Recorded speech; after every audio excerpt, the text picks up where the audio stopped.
நீங்க பாத்தீங்கன்னா ஒரு 505 தேர்தல் வாக்குறுதிகளை நமக்கு தமிழ்நாட்டு மக்களுக்கு கொடுத்தாங்க. அதுல எத்தனை வாக்குறுதிகளை இந்த திமுக கவர்மெண்ட் நிறைவேற்றிருக்கு? முக்காவாசி வாக்குறுதிகளை கூட நிறைவேற்றாம எல்லாத்தையும் நிறைவேற்றிட்டோம் இப்படி கொஞ்சம் கூட மனசாட்சியே இல்லாம இப்படி கதை விடுறீங்களே மைடியர். வேணாம் வேணாம் வேணாம் வேணாம்.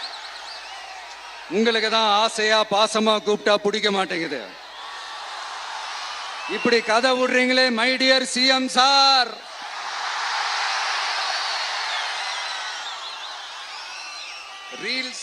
ரீல்ஸ் வேற ரியாலிட்டி வேற நீங்களே சொல்லிட்டு இப்ப நீங்க விடுறது அம்பட்டும் ரீல்ஸ் தான். அதுல எல்லாம் பாதியில அருந்தும் போயிடுச்சு. அப்படி அருந்து போன ரீல்ஸ் எல்லாம் கொஞ்சம் என்னன்னு பாப்போமா? கேஸ் சிலிண்டருக்கு மானியமா 100 ரூபாய் தரேன்னு சொன்னீங்களே, தந்தீங்களா?